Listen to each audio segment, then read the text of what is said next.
Assalamualaikum warahmatullahi wabarakatuh. Perkenalkan, nama saya Devon Hadi Putra dengan NIM G0312410076. Nah, di sini saya akan membahas tentang teknologi pasca panen, yaitu iradiasi pangan. Berikut adalah video presentasi saya. Membahas tentang teknologi pasca panen, yaitu iradiasi pangan. Kenapa kita harus belajar tentang iradiasi pangan tersebut? Karena kehilangan hasil panen setelah panen masih cukup tinggi akibat serangan mikroorganisme, serangga, dan proses pembusukan. Nah, yang kedua itu prodi hortikultura memiliki umur simpan yang relatif pendek. Dan yang ketiga itu diperlukan teknologi pasca panen yang mampu mempertahankan mutu dan keamanan pangan. Nah, salah satu teknologi yang dapat digunakan adalah iradiasi pangan.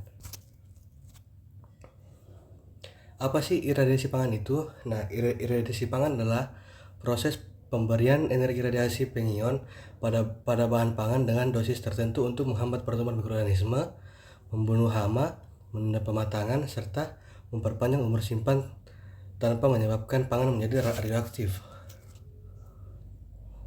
Nah, adapun prinsip radiasi pangan itu menggunakan radiasi pangion seperti sinar gamma, sinar X, atau berkas elektron. Nah, radiasi tersebut akan merusak DNA mikroorganisme dan serangga. Mikroorganisme itu tidak dapat berkembang biak sehingga jumlahnya menurun dan mutu dan kandungan gizi pangan relatif tetap terjaga setelah terjadi pasca panen. Nah, mekanismenya iradiasi pangan yaitu produk pangan ditempatkan dalam ruang iradiasi. Nah, terus sumber radiasi memancarkan energi ke produk, lalu energi radiasi berinteraksi dengan molekul air dan sel mikroba dan terbentuk radikal bebas yang merusak DNA mikroorganisme.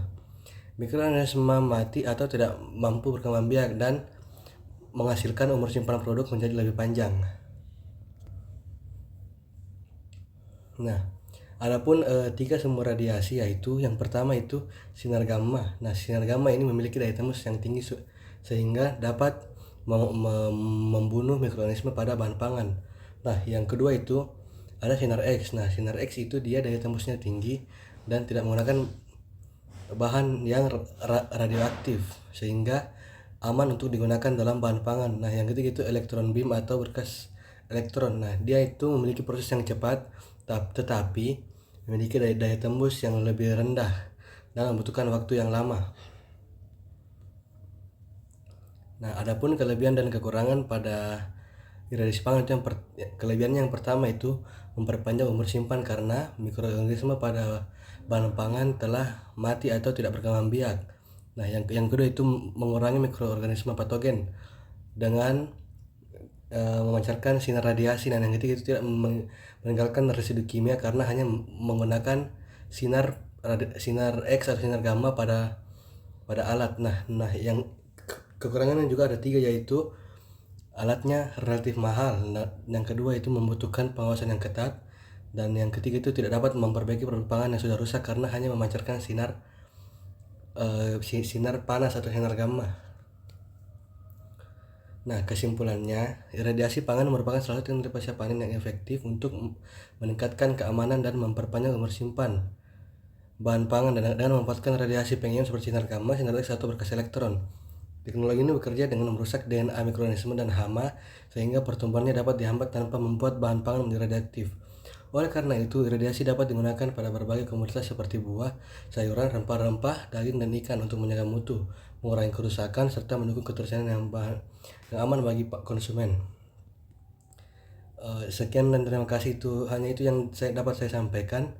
Nah, berikut saya akan menampilkan salah satu video bagaimana proses iradiasi pangan terbentuk.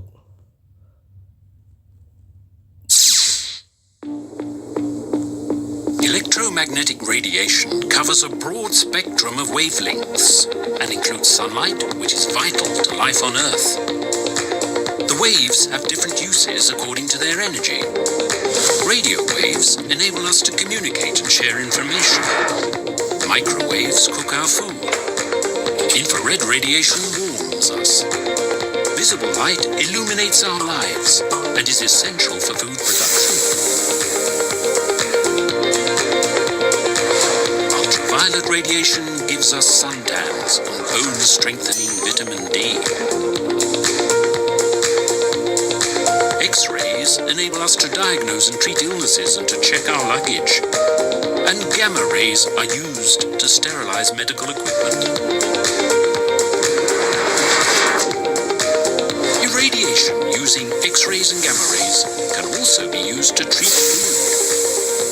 By choosing the right wavelength and dosage, these rays can prevent sprouting of vegetables like potatoes, maintain their freshness and taste, and destroy harmful bacteria that could be present in spices, meat, or seafood.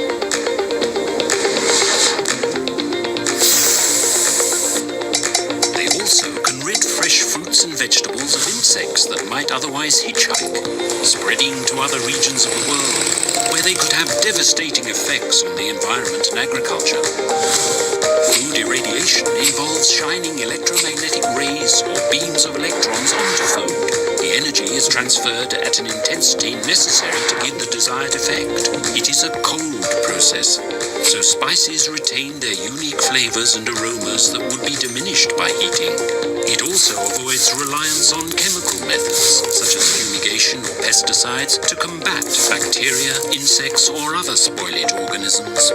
In addition, those irradiation beams pass through packaging, so the food remains protected from bacteria or insects after treatment and will remain fresh longer. Food irradiation offers a chemical-free and heat-free approach. It maintains fresh food quality, reduces the risk of foodborne diseases, and prevents the spread of exotic insects through globalized trade.